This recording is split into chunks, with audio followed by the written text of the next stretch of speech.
In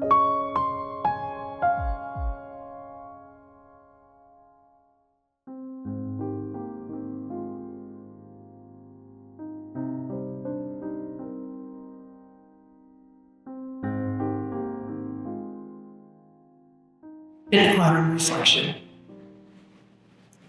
The summer ends, and it is time to face another way, wrote Londonderry.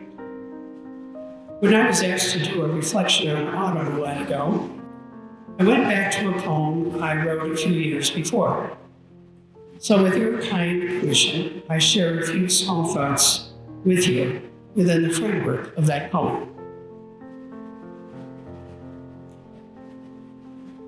I wanted fall more brilliant this year in its painting, to stave off browner colors of death, to give wisdom to each leaf, each life, to wish for each and all a blaze of glory in the transitors. It is autumn, and it catches our breath with its beauty. But amidst the awesome beauty of fall, we do sense a chill in autumn, and it's not just the chill in our bones. It's not just the approach of winter. We sense the dyings of each day more clearly, more acutely. Each autumn we sense more deeply the fragility of all life, the vulnerability of our wonderful lives, and the seeming finality of our own mortality. We each hope for our moment in the sun, our claim to fame, our legacy before our passing. At least I know I do. I wanted fall more brilliant this year in its sunshine, to believe a meaning in my own living, to breathe a reason into my own dying, to save just one from self-destruction or oblivion. Isn't it true that we all want to live on somehow in someone's memory? I know I want my life to have meant something, to have made a difference. There are all too many, even in our own families and neighborhoods, who die too young, or who seemingly ruin their lives in some way.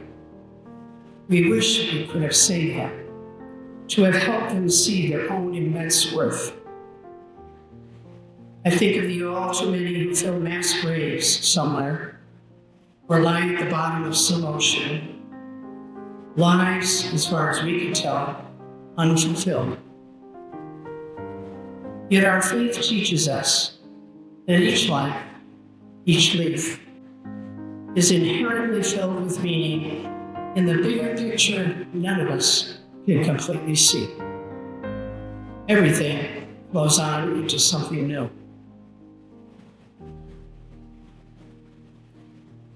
So I want to fall more brilliant this year in every way. Its muted, somber tones and gray, tearful skies drown me in my fears, and I am afraid to fall this year. Its whispers are all too clear. Fall during which I wrote this poem was very gray, rainy, and somber, and not just weather-wise. I was in the middle of a huge transition in my life, and I experienced it almost physically as a diner.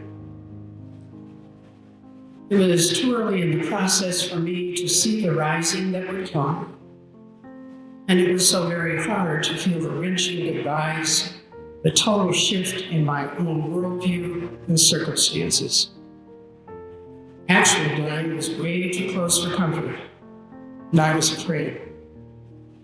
Was this the way it would be to go to my grave? Was there any beauty at all in death? But the geese call so incessantly and point the way collectively to letting go, to letting go. They must know. They do know that brilliance isn't hues of fall. blaze of glory is not how most of us live our lives. There are all those letting goes of living. Watching our 5-year-old take on the first day of kindergarten. Hearing our sons and daughters say, I do. Experiencing our best friends move away. Having a hand in something as it gets up and running, and then handing it on to another. Losing our favorite grandmother. Feeling the first stages of arthritis, or watching a loved one disappear into Alzheimer's. Letting goes are not always blazing, but are the stuff of life, deeper and richer life. See that? Glory of God. Brilliance is courage in the falling, colored by witch graces, fading into sense of peace. As Marianne Radmacher once stated, courage doesn't always roar. Sometimes courage is the quiet voice at the end of the day saying, I will try again tomorrow. By each day's graced dyings, we can move more surely into peace in the next day. We learn to honor the dyings that slowly transform us. And dancing, twirling on the wind, so madly loving sapling bridge and hiding robin's eggs, moving into that peace, we find the deep joy that Jesus described, that joy which cannot be taken from us. We can live the lives we have, loving who we are in this present moment, even loving what we do each day, like the leaves, which love hiding robin's eggs and twirling on the wind. Yet freely joining in the mulching, God, oh God, help my unbelieving, heaven's spring awaits your sprouting. Each day, like leaves, we can leap, or perhaps more accurately, limp into the wind with courage or good humor. Despite our fears of letting go, the little and large times in our lives and at the end of our lives, we somehow know and some days manage to believe that on the other side of each mulching, each winter of transformation, there is morning, there is rising.